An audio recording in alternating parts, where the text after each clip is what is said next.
Maharashtra municipal corporation के इंतखाबात के सिलसिले में साबिक हिंदुस्तानी क्रिकेटर सचिन तेंदुलकर ने अपने अरकान ख़ानदान के साथ वोट डाला। इस मौके पर उन्होंने वोट की अहमियत को भी उजागर किया।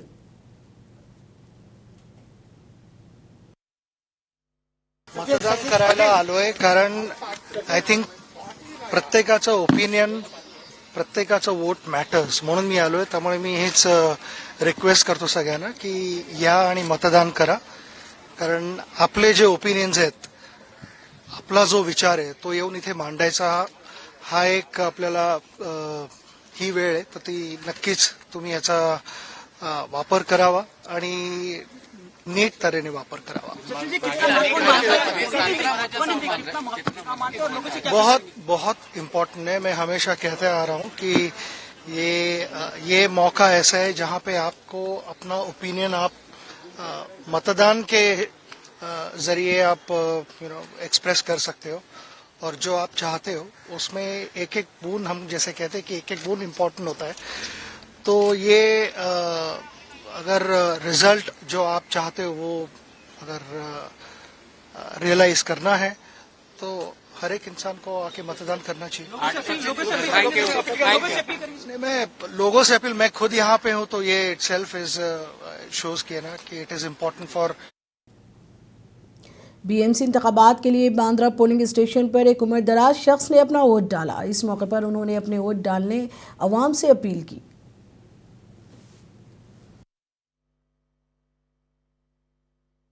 See, first of all, my age is 88. Name Prem Barwane. I find my duty to come and vote because we know this is a very important duty. We'll perform our duty. Whether those candidates are going to perform duty, we are not sure. And because we are elder, we must perform a duty. Our children, they are least bothered because whether we vote or don't vote doesn't mean. But I convinced my daughter, she come here in the car. Please come and vote, perform your duty. और जैसे धर्म में बोलते हैं ना, पूजा करता जो फल मिलेगा तो मिलेगा, हो सकता है कि वो फल मिले the candidate पाऊंगा vote. So wish all the best. The candidate I vote, the candidate should win and perform our duty. We cannot talk about everywhere development is going. Roads are all dug up. So these things, government should perform certain rules. The builder has to perform, this is the thing. And they don't perform, stop them. That is very sure they should do that. Every builder, because now you will find all the buildings will be developed. So let us perform some rules for builders when they are building. The public should not be disturbed. This is only my regret.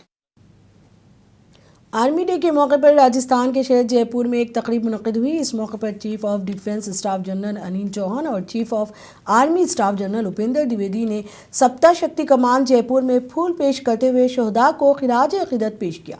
एक तकरीब army की बहादुरी और कुर्बानियों को खिराज तहसीन पेश करने के लिए मुनक़िद की गई।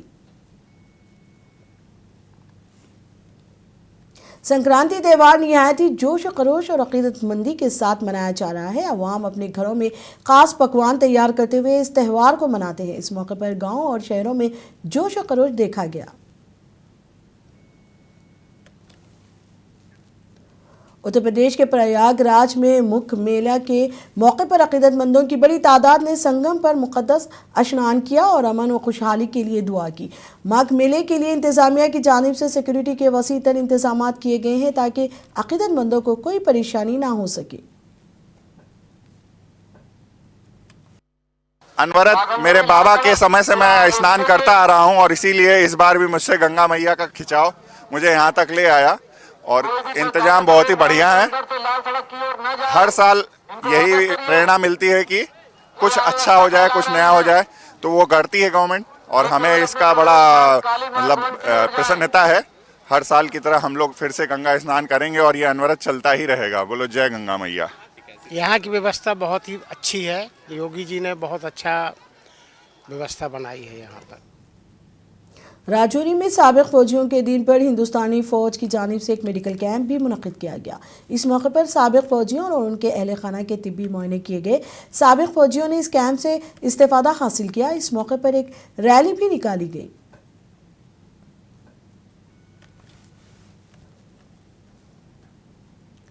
हावड़ा के शिवपुर पुलिस स्टेशन के हुदूद शालीमार जीआरपी गेट के करीब एक झोपड़ी और दुकान में आग लगी। इस हादसे में एक गाड़ी और दीगर अशिया जल गई। आग लगने की इत्तला फायर ब्रिगेड के अमले को दी गई। फायर ब्रिगेड के अमले ने मुकाम वाक़े पर पहुंचकर आग पर काबू पा लिया। मेरा फ्रेंड का हम लोग घूमने गए हुए थे। फ्रेंड का मेरा यहाँ पे दुकान है। हम लोग वजह घूमने गए हुए थे, अचानक से कॉल आया कि मेरे फ्रेंड का कि मेरा दुकान, उसका दुकान में आग लग गई है। तो हम लोग वही जल्दी जल्दी आए तो देखा इतना भयानक आग लग गया। मेरे दोस्त का दुकान जल गया, ट्रक जल गया। क्या चीज़ का दुकान था? उस क्रैप का दुकान था उसका। क्रैप का? हाँ। कुल कितना दुकान यहाँ पर जला है? ये तो मुझको आइडिया नहीं है, मगर अब क्या कोई 10 बोल रहे हैं, कोई 8 बोल रहे हैं, पर जितना भी हमको मेरा फ्रेंड का जला, हमको उस चीज़ का दुख है बहुत। यहाँ गाड़ी भी जला? हाँ, एक बार उसका ट्रक भी था छोटा हाथी, वो भी जल गया। दमकल आ गया था टाइम पर? ये तो हम नहीं देखे, हम तो बोले, हम तो जब पहुँचे तब देखे थे, पहुँचा हुआ था दमकल। मैंने उससे पहले हम नहीं थे। मेरा नाम मोहम्मद आकिल। आधा घंटा के आग लगा हुआ था। क्या चीज़ में लगा है? ये घर सब में। क्या चीज़ का दुकान था ये सब टायर मिस्त्री सब है, गरीबी आदमी सब है, दुकान उकान छोटे छोटे करके। पंचर का दुकान था क्या? हाँ हाँ हाँ। कितना दुकान जला है यहाँ? कम से कम 10 ठो होगा यहाँ से वहाँ। 10 दुकान। कैसा था आग? कितना बहुत विशाल था। देखा जा रहा है कि गाड़ी भी जल गई। गाड़ी भी जला हुआ है। गाड़ी क्या यहीं रहते थे? ना, गाड़ी तो यहाँ पर आके लगाया हुआ था।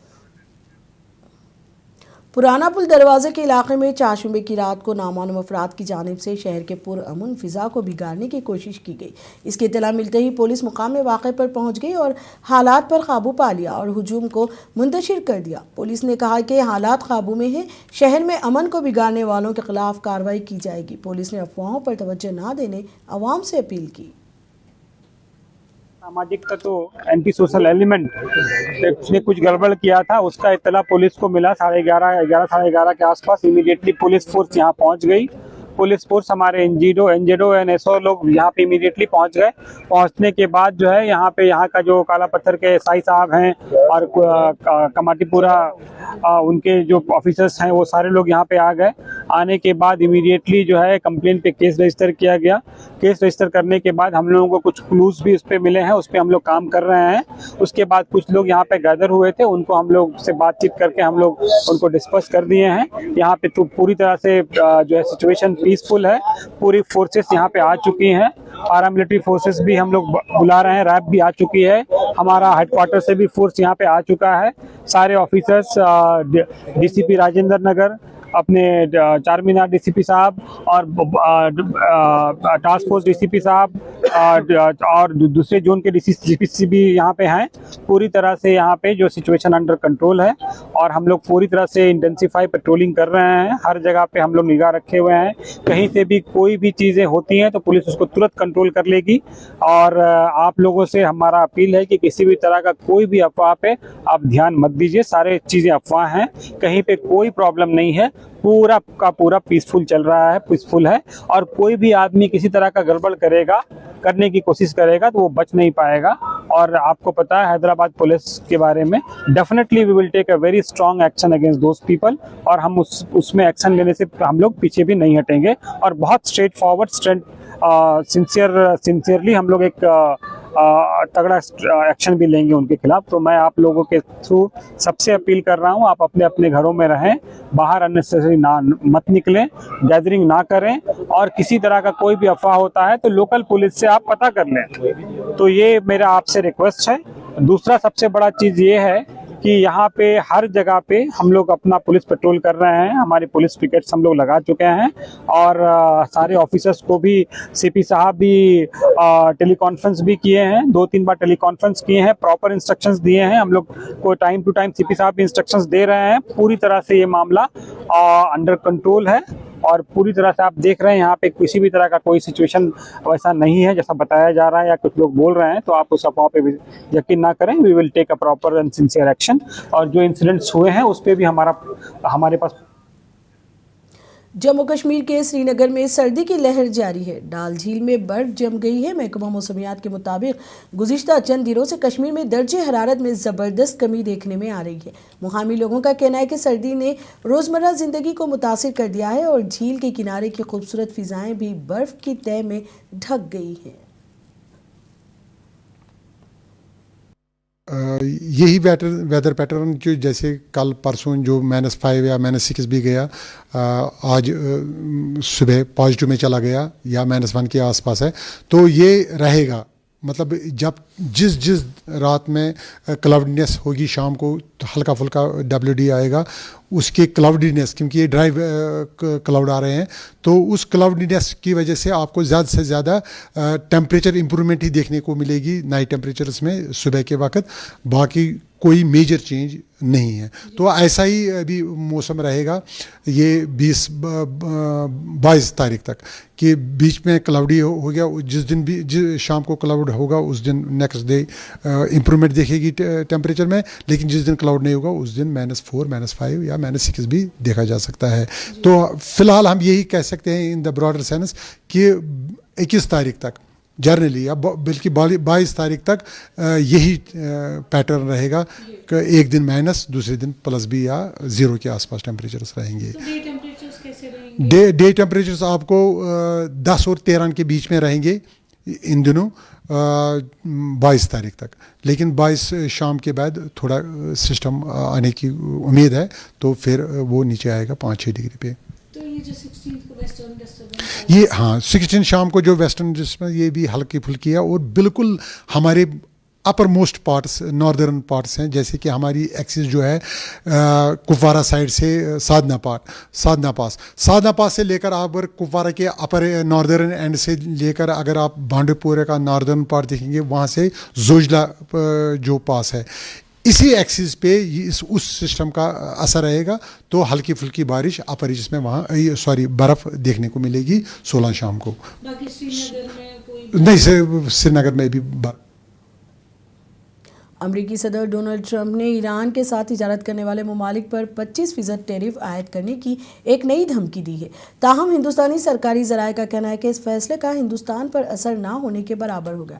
इसके बावजूद टैरिफ के निफाज और मुस्तकबिल की तिजारती सूरत हाल पर कई सवालात अब भी बरकरार हैं। मज़ीद तफसीलात के साथ पेश है ये रिपोर्ट। डोनाल्ड ट्रंप ने ऐलान किया कि ईरान के साथ तिजारत करने वाले किसी भी मुल्क पर अमेरिका 25% टैरिफ आयद करेगा और ये फैसला फौरी तौर पर नाफिज होगा। ये ऐलान ऐसे वक्त में किया गया है जब ईरान भर में हुकूमत मुखालिफ मुजाहिरे जारी हैं और इंसानी हुकूक के कारकुनों के मुताबिक इन मुजाहिरों में हलाक होने वालों की तादाद 2000 से तजावुज़ कर चुकी है। सोशल मीडिया पर जारी बयान में सदर ट्रंप ने कहा कि जो भी मुल्क इस्लामी जमहूरिया ईरान के साथ कारोबार करेगा उसे अमेरिका के साथ होने वाली हर किस्म की तिजारत पर 25% टैरिफ अदा करना होगा और ये हुक्म हतमी होगा।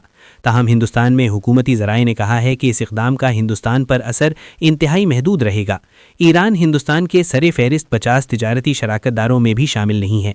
गुज़श्ता बरस हिंदुस्तान और ईरान के दरमियान तिजारती हुजूम तकरीबन $1.6 अरब रहा, जो हिंदुस्तान की मजमूई तिजारत का महज 0.15% है। हिंदुस्तान और ईरान के दरमियान मौजूदा तिजारत निहायत कम सतह पर है, जिसमें ज़्यादातर ग़िज़ाई अशिया और अद्वियात शामिल हैं।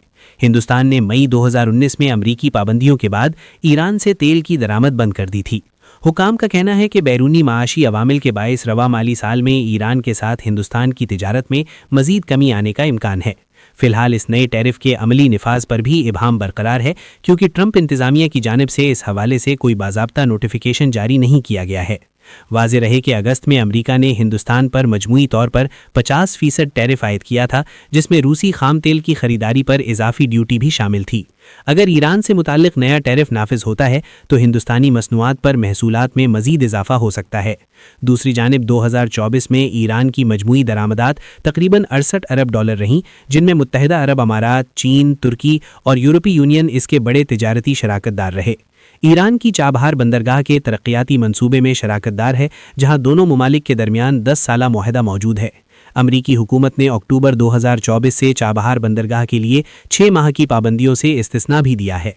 फिलहाल हिंदुस्तानी हुक्काम का कहना है कि अमरीकी सदर के ताज़ा ऐलान से हिंदुस्तान को किसी बड़े माशी नुकसान का सामना नहीं होगा। ब्यूरो रिपोर्ट, मुंसिफ टीवी।